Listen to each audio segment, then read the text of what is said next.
Bonjour à tous, j'espère que vous allez bien. Aujourd'hui, je vous propose de regarder un extrait du film Prête-moi ta main, qui est une comédie romantique française très très drôle. Et dans cet extrait, vous allez apprendre du vocabulaire familier, courant, que l'on utilise vraiment au quotidien en France et que vous ne trouverez jamais dans les livres de cours. Prête-moi ta main est une comédie romantique française sortie au cinéma en 2006 et qui a eu un très gros succès. C'est l'histoire de Louis qui a une quarantaine d'années. Il vit avec sa mère et ses 5 sœurs qui ont tendance à prendre les décisions à sa place. Un jour, elle décide qu'il est temps pour lui de se marier et le harcèle pour trouver une femme. Comme il n'a aucune envie de se marier, il élabore un plan pour faire échouer leur projet. Il compte trouver la femme parfaite qu'il paiera pour jouer sa fiancée et qui devra le laisser tomber le jour du mariage. Il fera alors semblant de tomber en dépression pour qu'on le laisse tranquille, mais bien sûr, ça ne va pas se passer comme prévu. Lorsqu'on demande quelqu'un en mariage, on lui demande sa main. Et ici, le titre joue en fait avec cette expression, puisque le personnage principal ne demande pas la main d'une jeune femme, puisqu'il ne veut pas vraiment se marier avec elle. Il veut juste que la jeune femme lui prête sa main pour faire croire à une demande en mariage. Je m'appelle Luis Costa. J'ai 43 ans, je suis célibataire, parisien et capricorne. Et je fais partie de la dynastie des Costa, donc. Capricorne est un signe astrologique qui est défini par sa date de naissance. Contrairement à l'astrologie chinoise où c'est l'année de naissance qui définit le signe, dans l'astrologie occidentale, c'est la date de naissance avec l'heure de naissance qui va définir le signe astrologique en fonction du positionnement du Soleil et des planètes par rapport à cette date. Qui comprend ma mère, Geneviève, et mes 5 sœurs, Carole, Marie, Catherine, Axel et Maxime, la petite dernière. Tu peux nous lâcher, s'il te plaît, c'est lourd.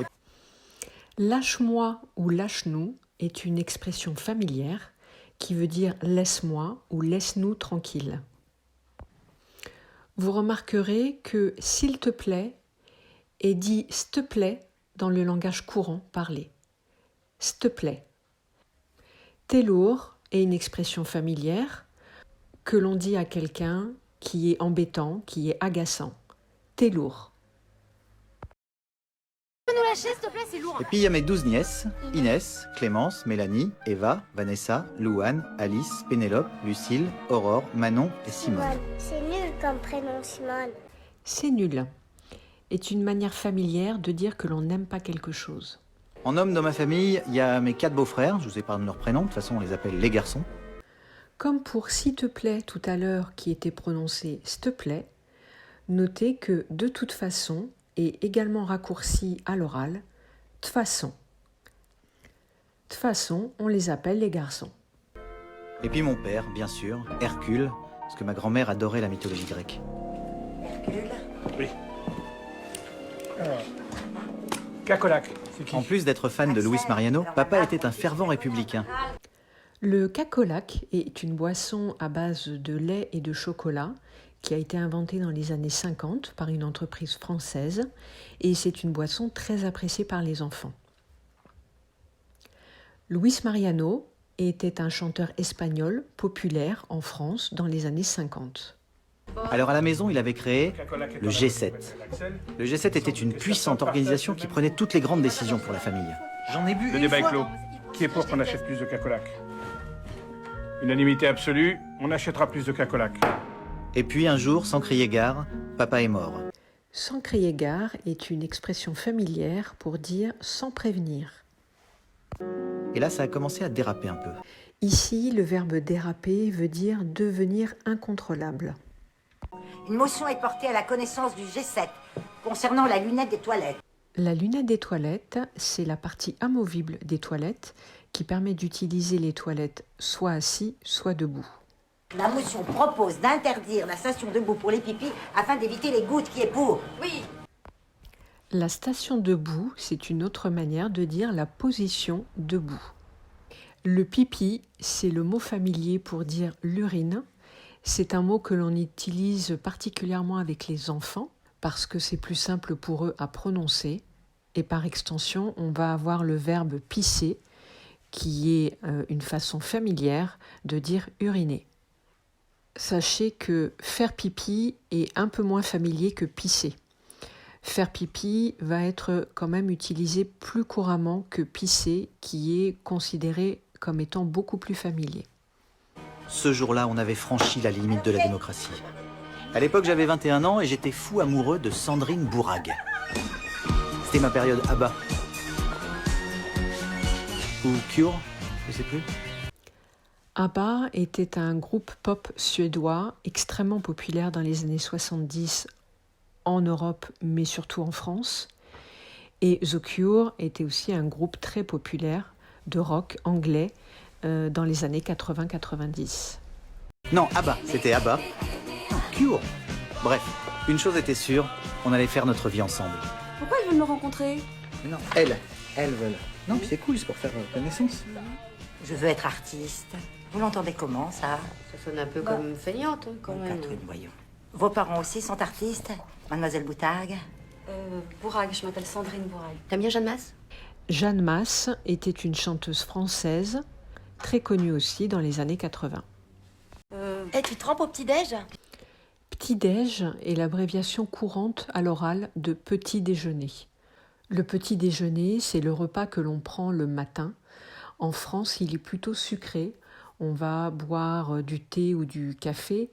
On va manger des céréales ou des tartines avec du beurre et de la confiture, par exemple.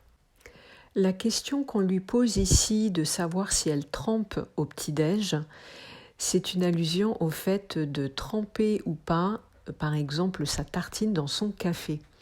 Comme s'il y avait deux clans, le clan de ceux qui trempent la tartine dans le café et le clan de ceux qui ne le font pas. Donc c'est comme une guerre des clans, c'est une manière de s'opposer à elle.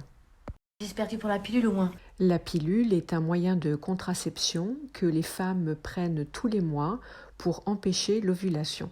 T'as quel âge? C'est de quelle origine, Boutargue? C'est de Marseille, je pense. Non, Boutargue, c'est de Dijon. Ici, on a un jeu de mots entre la sonorité du nom de famille Boutargue et la moutarde, qui en France est essentiellement produite dans la ville de Dijon. Bourag, c'est quand même pas compliqué à retenir, Bourag. Mais Sandrine, attends. Putain, merci encore de m'avoir défendu. C'est terminé, d'accord? Allez, dégage, hein, tu crains. Quand on dit à quelqu'un « tu crains », c'est qu'on veut lui dire « tu es nul, t'es nul. Ce que tu as fait, c'est pas bien. T'as mal agi. » Sandrine!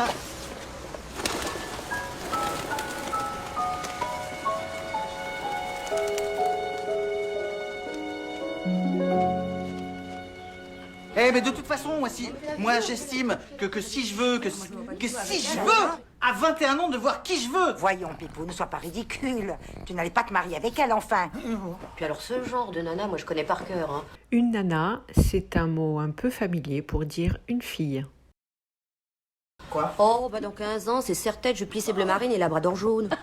En plus, avec la tripotée de môme derrière, t'imagines, Pipou? Une tripotée, c'est un terme familier pour dire un nombre important de quelque chose. Une tripotée de mômes, c'est un grand nombre d'enfants. Quand on a plusieurs enfants, sous-entendu, on a beaucoup d'enfants. Toujours en train de faire ses petites courses. Avec sa petite bedaine.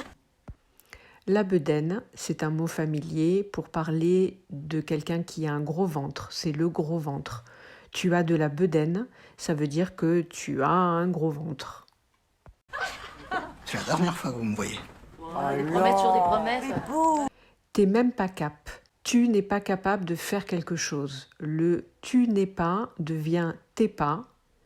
Et c'est une expression utilisée beaucoup par les enfants quand ils jouent ensemble pour se provoquer, qui veut dire, par exemple, t'es pas cap de faire ça. Même pas cap? J'avais décidé de fuir cette maison, pour partir seul, à l'aventure. Mais pas ce soir-là, parce qu'il faisait un peu froid dehors, quand même. Now it's time to tell you that I love you.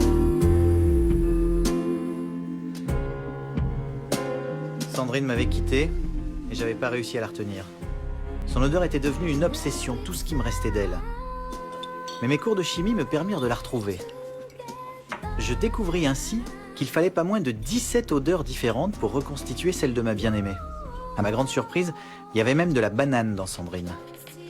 Mais ce que je découvris surtout, ce fut ma vocation. Je suis devenu né. Ici, le nez désigne une profession où le nez est fortement utilisé. Par exemple, les personnes qui créent des parfums ou en œnologie, c'est-à-dire dans le domaine du vin, les gens qui créent le vin. À ne pas confondre avec « je suis né » qui vient du verbe naître et qui parle de la naissance. Mon métier, c'est de fabriquer des parfums. Non, c'est trop le parquet. Ça s'appelle comme ça, un nez. Je m'appelle Luis Costa, j'ai 43 ans, je suis célibataire. Et je vais très bien. Très bien. Si cette vidéo vous a plu, vous pouvez cliquer sur le petit pouce bleu pour m'aider à la promouvoir, la partager avec vos amis apprenants de français et vous pouvez vous abonner pour voir les prochaines vidéos. N'oubliez pas de cliquer sur la petite cloche pour être informé des nouvelles parutions. Si vous avez des idées de films ou d'émissions que vous voulez voir expliquées, n'hésitez pas à me le dire dans les commentaires. À très bientôt!